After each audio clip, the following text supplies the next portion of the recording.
ମା ଲକ୍ଷ୍ମୀଙ୍କର ପ୍ରିୟ ଧାନ କେନ୍ଦାରୁ କେମିତି ଦୁଆର ତୋରଣ ପ୍ରସ୍ତୁତି କରୁଛି ଆପଣମାନେ ଫୁଲ୍ ଭିଡ଼ିଓଟି ଦେଖନ୍ତୁ। ପ୍ରଥମେ ଧାନକୁ କିଛି ଆମେ କେନ୍ଦିକି ନେଇ ଆସିବା। କେନ୍ଦିକି ଆଣିଲା ପରେ ଧାନକୁ ଟିକେ ଖରାରେ ଟିକେ ସମୟ ଶୁଖେଇ ଦେବେ, ଗୋଟେ ଖରା ଦେଇଦେବେ। ଦେଇସାରିଲା ପରେ ଧାନକୁ କିଛି ଭାଗ କରି 6 ପିସ୍ ନେଇ ଆସିବେ। 6 ପିସ୍କୁ ତାକୁ ମଝିରେ ଟାଇଟ୍ କରିକି ବାନ୍ଧିଦେବେ। ବାନ୍ଧିଦେଲା ପରେ ତାକୁ ଭାଗ କରିଦେବା। ମଝିରୁ ତାକୁ ଭାଗ କରିଦେଇକି ଗୋଟେ ସାଇଡ଼୍ରେ ଛାଡ଼ିଦେବା, ଗୋଟେ ସାଇଡ଼୍ରୁ ବେଣୀ କରିବା। ଗୋଟେ ବେଣୀ ସରିଲା ପରେ ପୁଣି ସେପଟ ସାଇଡ଼୍ରେ ତାକୁ ବେଣୀ କରିବା। ଦେଖନ୍ତୁ ଆମେ ତାକୁ ଅଧା କରିଦେଲେ, ଅଧା କରିଦେଇକି ଏପଟ ସାଇଡ଼୍ରେ ବେଣୀ କରିବା ଷ୍ଟାର୍ଟ କରିଦେଲେ।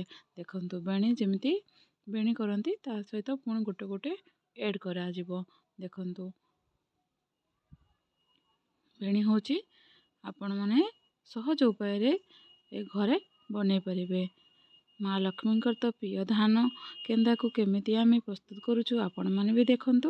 ଧାନ ବେଣୀକୁ ଟାଇଟ୍ କରିକି ବି ବେଣୀ କରିବେ, ନହେଲେ ସେ ଖୋଲିଯିବ। ତାକୁ ଟିକେ ଟାଇଟ୍ କରିକି ବେଣୀ କରିବା ଷ୍ଟାର୍ଟ କରିଦେବେ। ଦେଖନ୍ତୁ ଧାନ ବେଣୀ ଚାଲିଛି। ଏମିତି ଭାବରେ ଧୀରେ ଧୀରେ ବେଣୀ କରିଚାଲିବେ। ଯେଉଁ ହିସାବରେ ଆପଣ ଦୁଆର ଯେଉଁ ମାପରେ ଥିବ ସେଇ ହିସାବରେ ଆପଣ ବେଣୀ କରିବେ।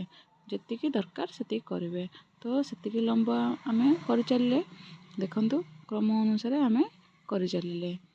ଦେଖନ୍ତୁ ମୁଁ ଯେମିତି କ୍ରମ ଅନୁସାରେ ବେଣୀ କରିଚାଲିଛି, ଆପଣମାନେ ସେମିତି ବେଣୀ କରିଦେବେ। ଗୋଟେ ସାଇଡ଼୍ ଆମର ସରିବା ଉପରେ ହେଇଗଲାଣି। ଦେଖନ୍ତୁ ସରିଗଲା ପରେ ତା ଲାଷ୍ଟ ମୁଣ୍ଡକୁ ଆପଣ ସେଇଥିରେ ଟିକେ ଗଣ୍ଠି ପକାଇଦେବେ। ଗଣ୍ଠି ନ ପକାଇଲେ ସେଟା ଖୋଲିଯିବ। ତ ସେଇ ହିସାବରେ ଆପଣ ତାକୁ ଗଣ୍ଠି ପକାଇବେ।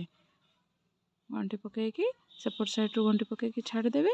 ପୁଣି ଏପଟ ସାଇଡ଼୍ରେ ଆପଣ ଯେଉଁଠି ଛାଡ଼ିଥିଲେ ସେଇଠୁ ପୁଣି କ୍ରମ ଅନୁସାରେ ଗୋଟେ ସାଇଡ଼୍ରୁ ଧାନ କେନ୍ଦା ଦେଇକି ଗୋଟେ ସାଇଡ଼୍ରୁ ତାକୁ ସେମିତି ଟାଇପ୍ରେ ବେଣୀ କରିବେ। ଦେଖନ୍ତୁ ତ ଠାକୁର ଦୁଆମରେ ଏଭଳି ଧାନ ପେଣ୍ଡା ଲଗେଇଲେ ବହୁତ ସୁନ୍ଦର ଲାଗିଥାଏ। ଆପଣମାନେ ବି ଘରେ ଏମିତି ବନେଇକି ଲଗେଇ ପାରିବେ।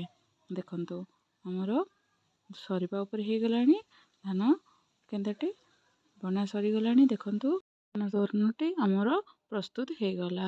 ଆମର ଧାନ ତୋରଣଟି ଆପଣ କେମିତି ଲାଗିଲା ଆପଣ କମେଣ୍ଟ ମାଧ୍ୟମରେ ଜଣାଇବେ। ଆମେ ବି ଆମ ତୋରଣଟିକୁ ଲଗେଇଦେଲେ। ଆମ ଭିଡ଼ିଓଟି ଭଲ ଲାଗିଥିଲେ ଲାଇକ୍, କମେଣ୍ଟ, ସେୟାର, ସବସ୍କ୍ରାଇବ୍ କରିବାକୁ ଭୁଲିବେନି। ଜୟ ମା ଲକ୍ଷ୍ମୀ।